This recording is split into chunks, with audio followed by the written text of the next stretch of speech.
Alright, I'm gonna try recording this again.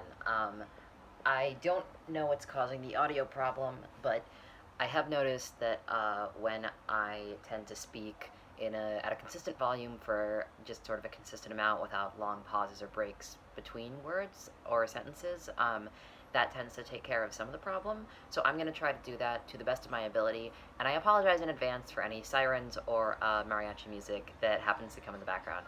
Speaking of which, anyway, and I hope that this pace isn't too fast. Anyway, preamble is over with. So the two questions that were asked were, what what has the church done well, and what could the church do better at? And for me, these two things are a little bit intertwined, which is interesting.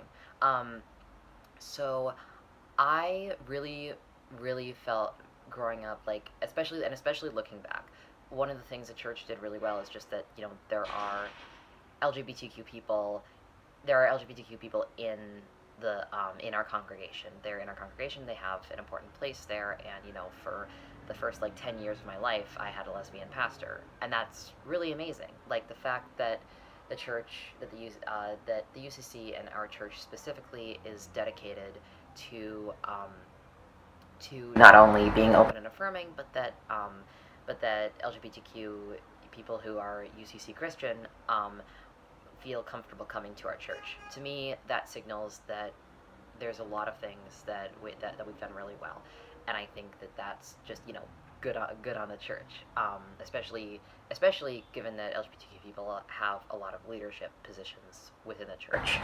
Um, Now, on the things that could be done better, I think one of the big things for me as a kid growing up was that even though there were a lot of LGBTQ people in the congregation, and this might just be me, but it never really felt like anyone explained that to me. Like LGBTQ people were a part of my church. They were part of my life growing up.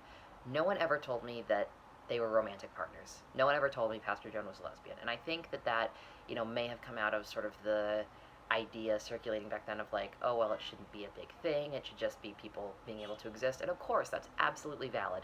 No one should have to talk about their identity if they don't want to. But it did kind of create this idea for me as a kid that, I mean, it didn't really change a lot of my mindset growing up. It did change how I looked back and saw my childhood as an adult, which again, a great thing. But as a kid, I didn't realize that you even could be gay. And I and I had two, well, I my sister had, and I kind of shared two godmothers, so it is, which is a weird thing for me to think, but it just, no one sat down with me and said, you can love someone of the same gender romantically. You don't have to just love exclusively another gender. I'm really sorry. I'm going to speak a little louder because there's a lot of sirens in the background now. I'm so sorry. This is New York. Anyway, okay, sorry. I'm just going to fucking pause. Pardon me.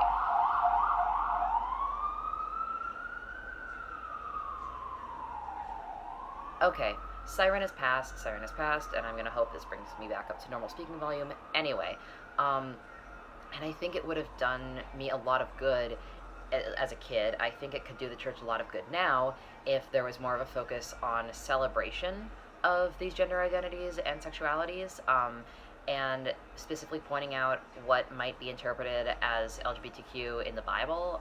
That would be really, really huge. More of a focus on not just, kind of like tacit acceptance and tolerance, because that's a wonderful start. I mean, that is big, and I know how far the church has had to go to even get to that point. But I think going forward, there needs to be more of a focus on celebration of diversity and celebration of different sexuality and gender identity, rather than just acceptance and kind of allowance, if that makes sense. And I would really like to see a future where that is the case. So that's my video done. I know I talked really fast. I hope that's okay. And just to Mom and Rebecca, sorry for the delay. Have a great day.